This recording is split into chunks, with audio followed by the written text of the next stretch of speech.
ప్రజలకు ఏ మొరగబెట్టారని ఈ సంబరాలని మంత్రి మాజీ ఎమ్మెల్యే పుట్ట మధుకర్ ప్రశ్నించారు. కాంగ్రెస్ ప్రభుత్వం అధికారం చేపట్టి ఏడాది పూర్తి చేసుకున్నప్పటికీ ప్రజలకిచ్చిన 6 గ్యారంటీలను 420 హామీలను ఎగవేసి ప్రజలను నయవంచనకు గురి చేసిన సందర్భంగా మంత్రి మాజీ ఎమ్మెల్యే పుట్ట మధుకర్ కాంగ్రెస్ ప్రజావంచన దినాల పేరుతో నిరసన కార్యక్రమాలు నిర్వహిస్తున్నారు. అందులో భాగంగా పలిమెల మండలంలో బుధవారం నిర్వహించిన నిరసన కార్యక్రమంలో భాగంగా ఆయన ప్రభుత్వ వైఫల్యాలను ఎండగట్టారు. నిన్నటి రోజున హన్మకొండలో ముఖ్యమంత్రి రేవంత్ రెడ్డి తన పాలనా వైఫల్యాలను పక్కదారి పట్టించే కార్యక్రమంలో భాగంగా ప్రతిపక్ష నాయకులపై ఎదురుదాడికి దిగడం సిగ్గుచేటన్నారు.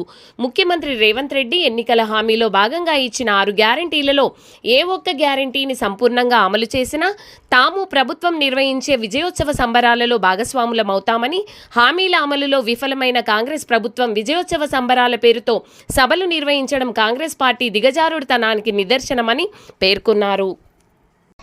పలిమెల మండలం నుంచి కాంగ్రెస్ పార్టీ రేవంత్ రెడ్డి గారి ప్రభుత్వాన్ని అడుగుతా ఉన్నాం. పలిమెల నడిబొడ్డులో ఉండి ప్రజల్ని అడిగి తెలుసుకుంటే కాంగ్రెస్ పార్టీ 6 గ్యారంటీలు 420 హామీలలో ఒకటి కూడా మాకు రాలేదని ఇక్కడ పలిమెల గ్రామం నుంచి ప్రజలందరూ కూడా అడుగుతా ఉన్నారు, నిలదీస్తా ఉన్నారు.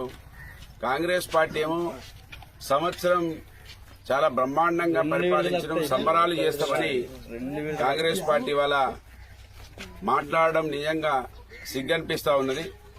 కాంగ్రెస్ పార్టీ ఇవాళ జవాబు చెప్పాలి ప్రజలకి. మీరు 6 హామీలలో 3వ హామీ గృహజ్యోతి పేరు మీద ప్రతి కుటుంబానికి 200 యూనిట్లు ఇస్తామని, ఉచిత విద్యుత్ ఇస్తామని చెప్పడం జరిగింది. 200 యూనిట్ల విద్యుత్ దేవుడేరు కానీ మొత్తం మళ్లీ బిల్లులు వస్తా ఉన్నాయి, కరెంటు సక్రమంగా వస్తలేదని వారు ఇక్కడ అడుగుతా ఉన్నారు. కనుక ఇవాళ కాంగ్రెస్ పార్టీ మొదటి హామీని పూర్తి చేయలేదు, 2వ హామీని పూర్తి చేయలేదు. 2వ హామీని అయితే ఇక్కడ మా రైతు మిత్రుడు అడుగుతా ఉన్నాడు, నాకు వచ్చే రైతు బంధు కూడా రాలేదని ఇక్కడ మా పలిమెల రవి అడుగుతా ఉన్నాడు. ఇక్కడ సబ్బండ వర్ణాలు అడుగుతా ఉన్నారు. ఏమిచ్చిరని సమరాలు చేస్తున్నది కాంగ్రెస్ పార్టీ అని ప్రజలు అడుగుతా ఉన్నారు. జవాబు చెప్పాలని డిమాండ్ చేస్తా ఉన్నాం. ఈ 6 హామీలు ఇలా ఏ ఒక్కటి పూర్తి చేసినా కూడా మీ సంబరాలలో మేము కూడా పాల్గొంటాం. ఏ ఒక్కటి పూర్తి చేయకుండా సంబరాలని మాట్లాడడం నిజంగా వింత జంతువులు ఏ విధంగానైతే వ్యవహారం చేస్తాయో గ్రామాలలో కాంగ్రెస్ పార్టీ వాళ్ళ వింత జంతువులాగా కనబడతా ఉన్నారు. రేవంత్ రెడ్డి గారు అయితే నిన్న వరంగల్ సభలో ఆయన ఈ ఏడాదిలో ఏం చేసిండని చెప్పకుండా గౌరవ మాజీ ముఖ్యమంత్రి వర్యులు కేసీఆర్ గారిని అంత పెద్ద మనిషిని పట్టుకొని ఏ విధంగా మాట్లాడుతూ ఉన్నాడంటే అసహించుకుంటా ఉన్నారు. పల్లెలలో మా ముఖ్యమంత్రి అసలు ఈ విధంగా ఉంటాడా అని బాధపడేటువంటి పరిస్థితులు కనబడతా ఉన్నాయి. రేవంత్ రెడ్డిని చూస్తే జాలి పడాలనా, బాధపడాలనా ఏం అర్థమైతలేదు. ఆయన పరిపాలన ఏందో, ఆయన ఏందో, ఆయన మాటలేందో. అసలు పొద్దున్న లేస్తే తిట్ల పురాణమే, మంచి మాట ఆయన నోట్ల నుంచి వెళ్తలేదు. ఏం చేసిండో చెప్పాల్సినటువంటి ముఖ్యమంత్రి కేసీఆర్ గారిని తిట్టడం నిజంగా దురదృష్టంగా భావిస్తా ఉన్నాను. ఇవాళ పలిమెల నుంచి అడుగుతున్నాం, ఇక్కడ సామాన్యులు అంటున్నారు మాకు ₹1 గ్యాస్కు ఇచ్చేటువంటి 500 సబ్సిడీ కూడా ఇప్పటి వరకు రాలేదని. అంటే ఇక్కడ వడ్లను కూడా అడ్డిగా పావుసేరు షావుకారులకు అమ్ముకుంటున్నట్టుగా ఈడ వాళ్ళు చెప్తా ఉన్నారు. అంటే వడ్లను సక్రమంగా కొంటలేరు, కనీసం వాళ్ళకు గ్యాస్కి ఇచ్చే సబ్సిడీ రాలేదు, 200 యూనిట్ల కరెంటు సక్రమంగా రాలేదు.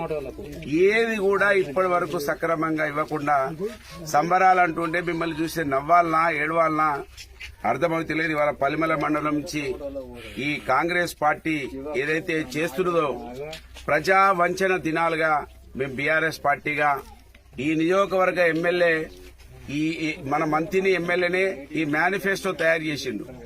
ఈ మేనిఫెస్టో కమిటీ చైర్మన్ గా మన మంత్రి ఎమ్మెల్యే ఉన్నాడు కనుక మంత్రి ఎమ్మెల్యే మేనిఫెస్టో కమిటీ చైర్మన్ ఉన్న దగ్గరనే ఆయన ఓటర్లకి ఒక పథకం కూడా అందుతలేదు.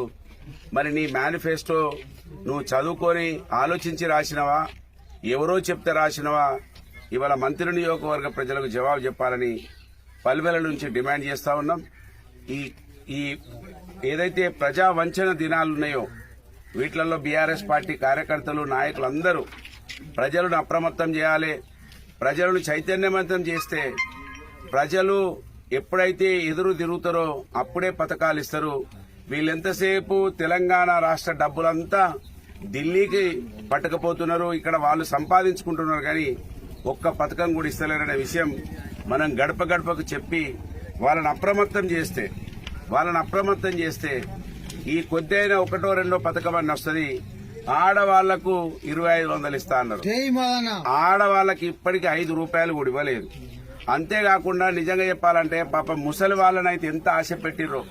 2000 వస్తున్నాయి, 4000 ఇస్తే 3 తారీఖు నాడు ఓట్లు కాగానే అని చెప్పింది కాంగ్రెస్ పార్టీలు.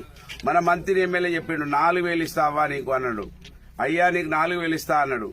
పాపం గాళ్ళకు కూడా 4000 రూపాయలు చేయలేదు. ఇప్పుడు ఆ కేసీఆర్ ఇచ్చిన 2000 2 నెలలు ఎగ్గొట్టారు. 11 నెలల్లో 2 నెలలు 2000 ఎగ్గొట్టినటువంటి దౌర్భాగ్య కాంగ్రెస్ పార్టీని నిలదీయాలని నేను విజ్ఞప్తి చేస్తూ ప్రజల్ని కాంగ్రెస్ పార్టీ ఇప్పటికైనా కళ్ళు తెరవాలని డిమాండ్ చేస్తా ఉన్నాను. జై తెలంగాణ.